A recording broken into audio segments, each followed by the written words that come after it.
ketemu lagi di podcast Tema Talk bersama saya Teresia Asmarawati, Head of Admission Stella Maris School BSD. Nah, podcast Stella Maris pastinya mengangkat tema-tema yang sangat seru dan relevan dengan kebutuhan mami papi saat ini. Mama papa, pastinya kita sebagai orang tua menyadari ya bahwa anak-anak kita itu punya tipe-tipe kepribadian yang berbeda-beda. Nah, tugas kita sebagai orang tua adalah membimbing dan mengarahkan agar kepribadian anak kita berkembang dengan baik dan positif pastinya. Hari ini kita akan membahas tipe kepribadian yang introvert. Seperti apa tipe kepribadian introvert itu dan bagaimana kita sebagai orang tua bisa membimbing dan mengarahkan, juga sekolah bagaimana juga membimbing anak-anak kita untuk menjadi lebih baik. Nah, bersama dengan saya hari ini para narasumber yang pastinya sangat kompeten di bidangnya. Ada Pak Tommy, ada Bu Yeni, dan ada Pak Benito. Selamat sore semua. Selamat sore. Nah, agar kita lebih kenal lebih dalam lagi, boleh dong kenalan satu persatu ya. Mau dimulai dari siapa nih? Dari yang paling dekat dengan saya dulu? Paling agak setengah usur. Oh ya boleh. Lanjut ya. Bukan ya. Boleh dari Pak Benito dulu ya. Selamat sore, Papi Mami. Perkenalkan saya Benito dari SMA sebagai guru bimbingan konseling. Ya, selanjutnya. Sama Pas tuh. ini. Pak Tommy, ya baik. Kalau saya Pak Benediktus Tommy Wirawan, panggilannya Tommy ya. Kalau tadi Pak Ben itu nama panggilannya, kalau saya Pak Benediktus itu adalah nama panjangnya. Panggilannya adalah Pak Tommy. Saya sebagai guru BK di SMP, di unit SMP Stella Maris BSD. Oke. Ya, yang terakhir yang paling cantik di antara dua laki-laki. Iya cantik ya. Saya adalah Sisil Yeni, saya kepala SMP Stella Maris BSD. Oke, baik. Terima kasih semuanya sudah berkenalan. Nah, Mama Papa, Pak Tommy dan Pak Benito juga Bu Yeni ini adalah para guru yang sangat setia nih mendengarkan curhatan-curhatan anak-anak ya. Nah, khususnya untuk anak-anak yang introvert, beliau-beliau ini sangat perhatian nih sama anak yang membutuhkan konsultasi. Nah, saya mau bertanya nih dengan Pak Benito dulu ya. Pak Benito boleh dijelaskan pengertian kepribadian introvert dan ekstrovert itu seperti apa, Pak? Oke, jadi kepribadian sebenarnya ada banyak ya. Dan kita menjurus ke dua hal, yaitu yang pertama introvert dan extrovert. Sebenarnya kedua-duanya itu baik adanya, namun ada perbedaan. Untuk introvert itu mereka lebih suka menghabiskan waktunya sendiri. Jadi dalam publik maupun dalam kelas misalnya, saya lebih suka sendirian aja deh. Karena itu menyenangkan untuk mereka, itu untuk introvert.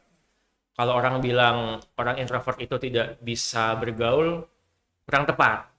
Mereka bisa bergaul, tetapi dengan circle yang kecil. Nah, beda dengan extrovert. Kalau extrovert itu lebih lebih suka sosialisasi. Di mana ada keramaian, dia pasti bisa berkembang di situ. Di mana ada nonton konser, dia pasti suka menghabiskan energinya di dalam sosial. Jadi kalau misalnya orang extrovert pada ngumpul, wah itu udah pasti ramai banget. Jadi itu bedanya, lebih ke arah yang satu itu lebih suka menyendiri, lebih suka menghabiskan waktunya sendiri. Yang satunya lagi lebih suka menghabiskan waktunya bersama dengan teman-temannya. Lebih gaul ya. Lebih gaul, Oke, iya. penjelasannya singkat tapi kita bisa mencerna dengan baik ya dan gampang diterima. Yes. Nah, Pak Tommy ini sebagai guru bimbingan konseling di SMP, gimana nih cara mengidentifikasi nih anak-anak ini termasuk introvert atau ekstrovert, khususnya yang introvert nih Pak Tommy? Kalau yang introvert yang pernah saya hadapi itu gampang sekali sih sebenarnya. Gampang susah ya. Gampangnya itu begini. Biasanya yang introvert tuh lebih suka menyendiri, terus mudah kalau diajak ngobrol itu cenderung pelan suaranya. Diajak ngobrol cenderung pelan, terus dia itu tipikal orang yang tidak mau cerita. Kalaupun mau cerita itu harus dengan orang yang dianggap dia percaya. Kalau ke semua orang dia nggak mau. Terus anak yang introvert itu juga harus pemilih mana yang dianggap dia itu bisa menjaga rahasia, ya dia akan bisa cerita. Terus apa yang dianggap solusi dari orang lain yang diberikan ke anak tersebut itu akan dicerna dulu. Kira-kira ini bisa nggak ya saya terima? Kalau itu bisa diterima, nanti seterusnya anak ini akan bisa belajar sedikit demi sedikit terbuka. Itu yang sudah mungkin saya alami menghadapi anak-anak yang khususnya di SMP ya. Ya, jadi memang hampir semua yang introvert itu seperti itu. Jadi kayak mau bergaulnya di circle terkecil, terus kalau disuruh bersosialisasi dia lebih kayak udah capek sekali. Jadi kayak udah Pak, cukup Pak, saya mau menyendiri. Nah seperti itu. Itu butuh Misalnya. waktu pengamatannya lama atau Bapak melihat, misalkan melihat kalau- saya gitu sudah bisa menentukan karena itu. kalau melihat gitu, Pak. melihat langsung nih, oh ini introvert nggak bisa. Kita harus berdiskusi, bukan berdiskusi, kita harus kayak berdinamika dulu, tanya dulu, nggak butuh waktu, nggak bisa sehari 2 hari. Kita harus terus menerus mengamati apakah anak ini masuknya ada yang ekstrovert, tapi memang anak itu suka kadang udah capek menyendiri, kan kita nggak bisa langsung, wah ini pasti introvert nih kan. Tidak seperti itu. Perlu proses ya Pak, proses pengamatan ya. Oh ya, oke. Kalau begitu, nah Bu Yeni sebagai kepala sekolah nih, selama ini mengamati nggak banyak nggak nih anak-anak introvert nih yang ada di Stella Maris nih Bu? Banyak sih enggak, tetapi ada ya, pasti ada, pasti Pasti ada. ada. Nah, di dalam lingkup pergaulan anak-anak itu pasti ada yang introvert. Hanya memang menyikapinya kita seperti ini. Bagaimana kemudian kita lebih mudah mengenali mereka, lebih cepat ya, lebih cepat mengenali mereka. Terus kemudian kita juga menciptakan environment sih ya, lingkungan yang membuat teman-teman yang introvert ini terus tidak berkepanjangan atau menjadi malah semakin menyendiri, tetapi kita membuat bahwa suatu waktu dia akan keluar gitu ya, dirinya akan keluar dari zonanya introvert tadi gitu. Nah, menyambung itu Bu Yeni ya, bagaimana nih caranya membangun kepercayaan anak introvert kan agak susah ya, misalkan mengungkapkan pendapat. Nah, bagaimana membangun kepercayaan anak itu biar bisa bercerita lah paling nggak, oh saya punya masalah seperti ini. Gimana ya caranya sekolah untuk membangun kepercayaan itu sehingga anak bisa mengeluarkan apa yang menjadi unek-uneknya itu Bu Yeni? Ya, sebenarnya sih dua guru di sebelah saya, guru BK ini udah cerminan banget ya di SMP maupun di SMA. Mereka itu salah satunya adalah guru yang dekat juga dengan anak-anak gitu ya. Jadi memang kita harus mendekatkan diri dulu kayaknya dengan anak-anak nih, baik Pak Ben maupun Pak Tommy itu dekat dengan anak-anak, kemudian caring lebih. Jadi bukan berarti bahwa kalau ada anak introvert kemudian mereka memang begitu sifatnya atau mereka memang seperti itu sikapnya, tetapi lebih kita gali gitu ya, kita gali kemudian kita dekati. Nah nanti baru kita bisa mengambil penanganan apa yang kira-kira cocok untuk mereka, seperti itu. Pak ya, SKSD Pak ya. Iya. Langsung dengar dulu ya. Saya jadi seorang yang jual murah kayak gitu. Saya begitu, tapi ya seru juga tapi ngadepin anak introvert tuh Pak. Tapi dengan cara itu kan kita bisa lebih deket lagi. Iya. Kalau misalnya anak itu introvert, ya udah deh kita tunggu waktu mereka untuk bisa ke kita, nggak mungkin ya. Iya. Harus kenapa atau nggak makan apa gitu. Iya, Kita harus deket banget sama anaknya. Akhirnya si anak itu berani dan tiba-tiba aja tok, ada apa Pak, saya mau cerita. Wah cocok. Nah, akhirnya Gitu. kepancing ya Pak. Kepancing. Iya. Gitu. Ya memang perlu proses, perlu pendekatan dan perlu membangun kepercayaan ya, itu Iya. yang penting-penting sih ya.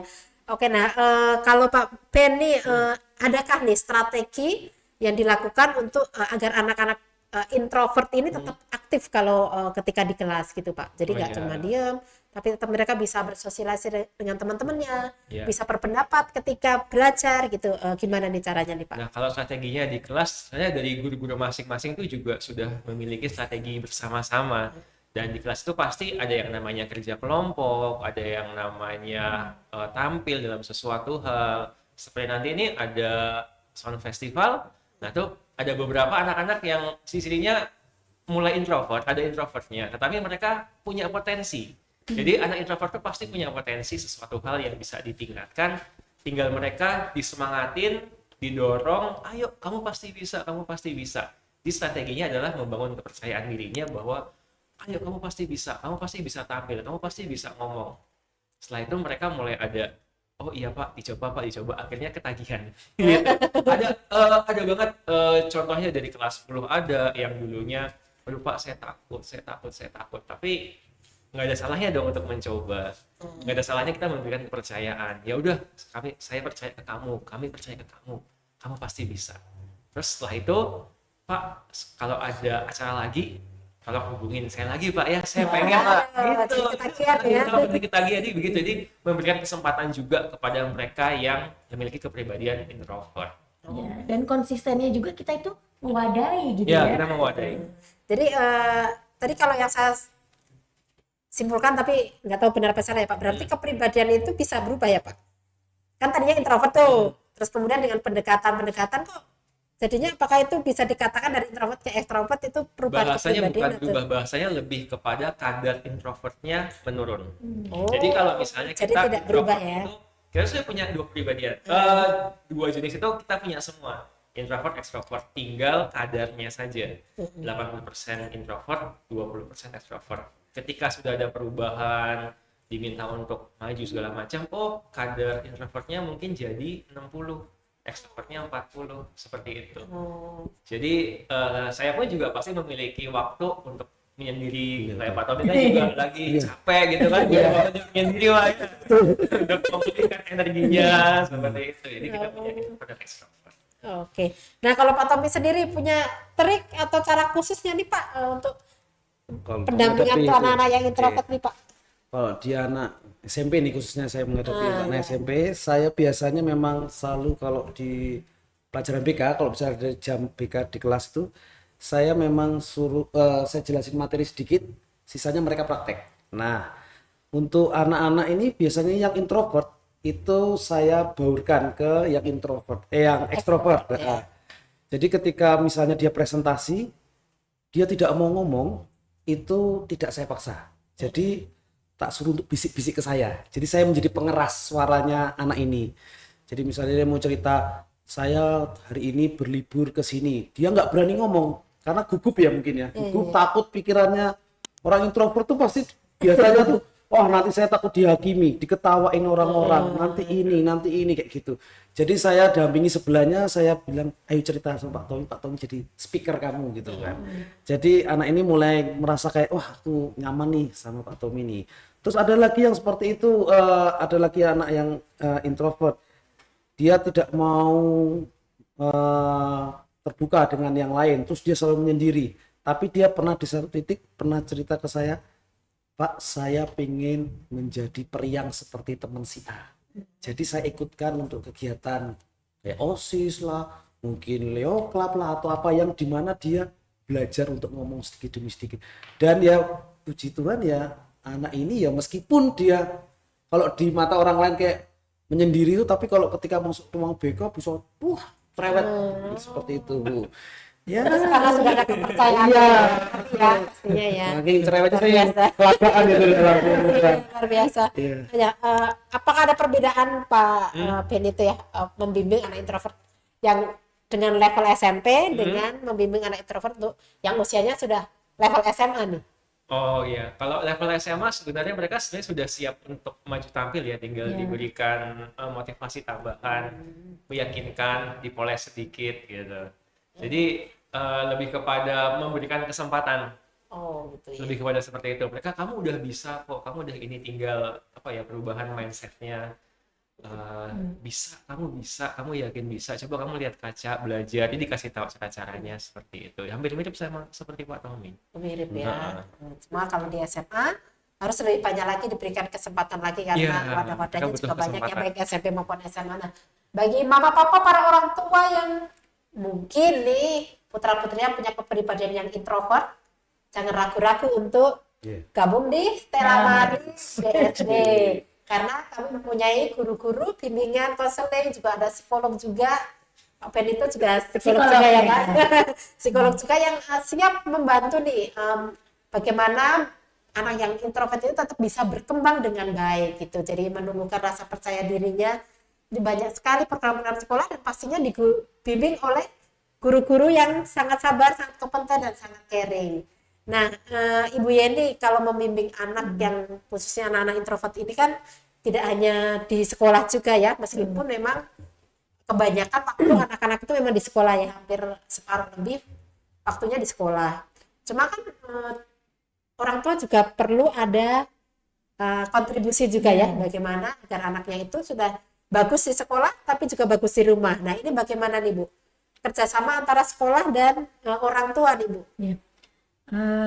Kita di SMP dan di SMA juga, kita itu dari awal memang sudah memberikan kepada orang tua bahwa kita akan mengadakan pemetaan dulu untuk anak-anak ya. Kita adakan psikotes ya, baik di SMP mau di SMA, dan itu melibatkan orang tua untuk kita sosialisasikan hasilnya, terbuka kepada orang tua seperti apa anak-anak ini. Kemudian dan kita ada ya bagian di dalamnya yang memang menunjukkan apakah tipe anak ini tipe yang seperti tadi introvert ataukah extrovert, sehingga kita mudah memantaunya selama 3 tahun di SMP maupun 3 tahun di SMA seperti itu.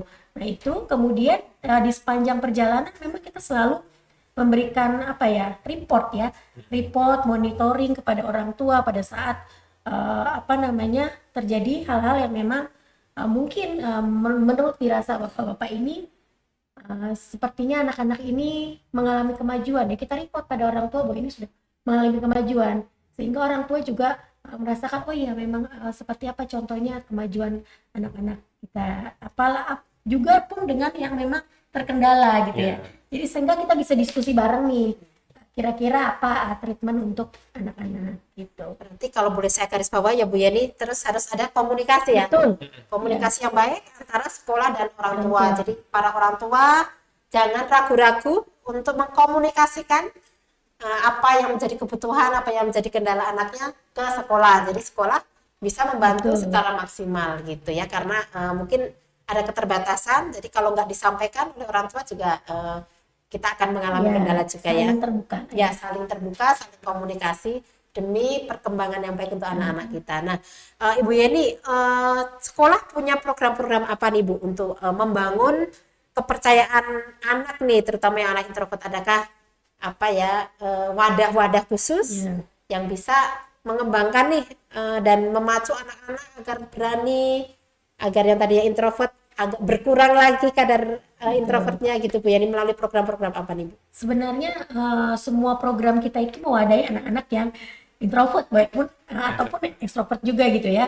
Jadi mulai dari misalnya dalam pembelajaran, kita sudah membiasakan anak-anak baik di SMP maupun di SMA fase untuk presentasi.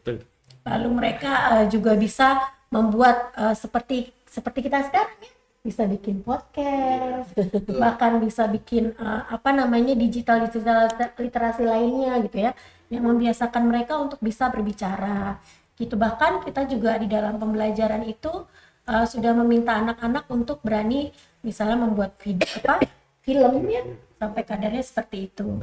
Lalu untuk di dalam organisasi sendiri di sekolah, kita ada menampung seperti misalnya pengurus OSIS ya, di dalam organisasi OSIS, bahkan Pak Ben juga pembina, Pak Tommy juga di dalam OSIS ya. Mereka memang diwadahi untuk bisa mengembangkan diri mereka, mengembangkan talenta mereka di dalam kepengurusan OSIS. Kalaupun misalnya di OSIS itu kan proaktif ya, bahkan mereka bisa mengembangkan dalam organisasi Leo Club yang memang aktif gitu ya, aktif intinya untuk anak-anak yang aktif dalam kegiatan sosial. Lalu kemudian di dalam kegiatan-kegiatan lain yang sifatnya bersama atau besar, itu kita punya artpreneur yang mewadahi seni, lalu tema sound festival, bahkan kita punya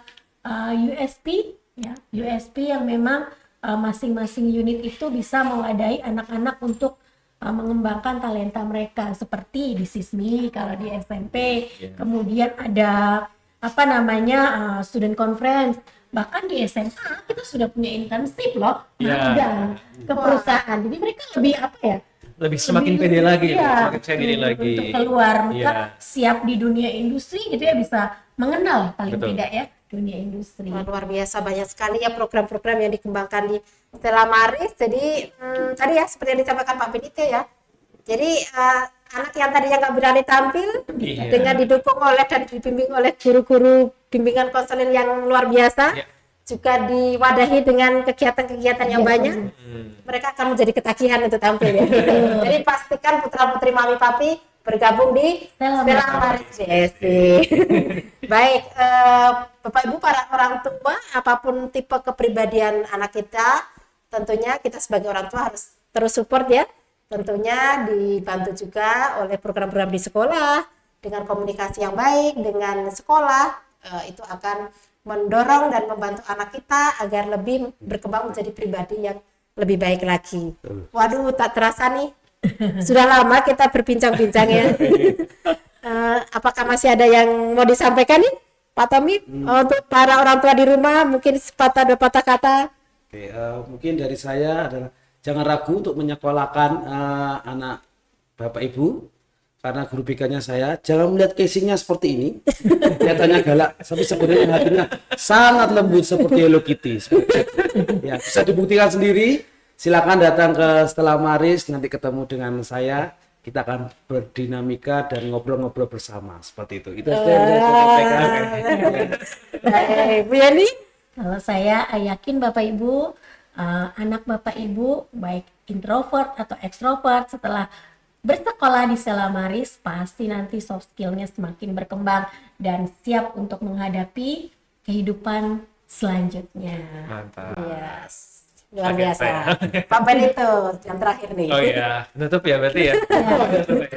Ya, Bapak Ibu, jadi anak Bapak Ibu baik itu ekstrovert maupun introvert, mohon dukungannya. Jadi kita memiliki kerjasama antara sekolah dengan orang tua. Apapun kegiatan positif itu silahkan didukung agar bisa semakin lebih berkembang lagi. Dan di Stella Maris itu tidak hanya belajar terus, tetapi ada juga pengembangan soft skill-nya. Maka silahkan bergabung di Stella Maris BSD agar hard skill maupun soft skill-nya semua bisa berkembang. Oke. Kalau pengen tahu, ketemu saya, ketemu Pak Tommy terlebih dahulu juga boleh untuk Boleh. konsultasi ya. Konsultasi dulu boleh, Banget. dibantu dengan tip admission kami juga Iya. boleh. Silahkan menghubungi nomor yang ada di layar.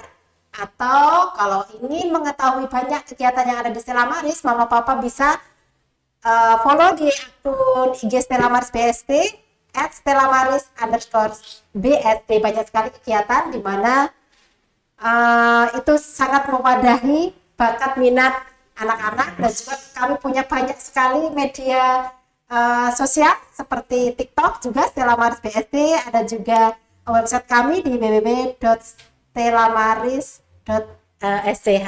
Nah, jangan lupa untuk mengikuti podcast kami yang lainnya, pastinya dengan tema-tema yang sangat menarik dengan narasumber juga sangat kompeten.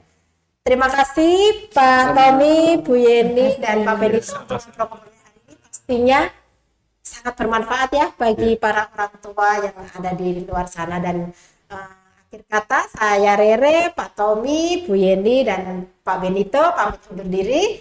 Sampai jumpa. Ketemu di sini.